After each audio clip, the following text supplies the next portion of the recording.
Hello everyone, good morning. তো আজকে ছিল 26শে জানুয়ারি। আমি কিন্তু একদম সকাল সকাল ঘুম থেকে উঠে পড়েছিলাম।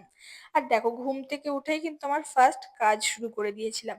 এটা কিন্তু আমার ফ্রেন্ড পায়েল ছিল, তো ওর আজকে প্রি ওয়েডিং শুট ছিল, তার জন্য ওকে রেডি করে নিয়েছিলাম।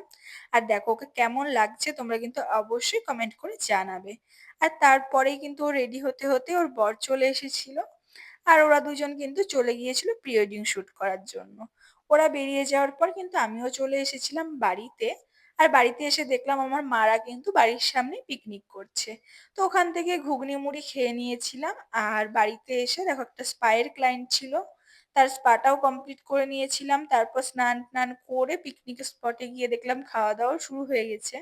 তো ওখানে গিয়ে আমিও খাওয়া দাওয়া করে নিয়েছিলাম। আর ওখান থেকে খাওয়া দাওয়া করতে কিন্তু আমার বাড়িতে আরো একটা ক্লায়েন্ট চলে এসেছিল। তো এটাও ছিল একটা পার্টি মেকআপ। তো এটাই ছিল হেয়ার স্টাইল, আর এটা ছিল ফাইনাল লুক। তো এই মেকআপটাও কেমন লাগছে তোমরা কিন্তু জানাবে।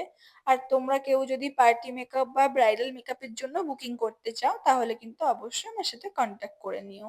আমার কন্ট্যাক্ট নাম্বার কিন্তু আমার প্রোফাইলে বা আমি ক্যাপশনেও দিয়ে দেবো। সাজানোটা প্রায় বিকেল বিকেল কমপ্লিট হয়ে গেছিল। তো তারপর সন্ধ্যাবেলায় একটু বেরিয়ে পড়েছিলাম বাইরে, একটু ঘুরতে গিয়েছিলাম। তো ওখানে গিয়ে আর সেরকম ভিডিও করা হয়নি। আর তারপরে দেখো, গঙ্গার ধারে আমরা প্রত্যেক দিনই দাঁড়াই, তো ওখানে সেদিন সব সরস্বতীগুলো বিসর্জন হচ্ছিল। তার কারণে দেখো কত সরস্বতী ঠাকুর রাখা ছিল ওখানে। পুরো মনে হচ্ছে সরস্বতী ঠাকুরের মেলা বসেছে।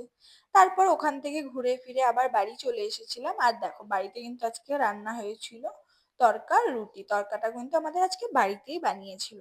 তারপর খাওয়া দাওয়া করে ঘুমিয়ে পড়েছিলাম। আজকের ভিডিওটা এখানেই শেষ। গুড নাইট সবাইকে।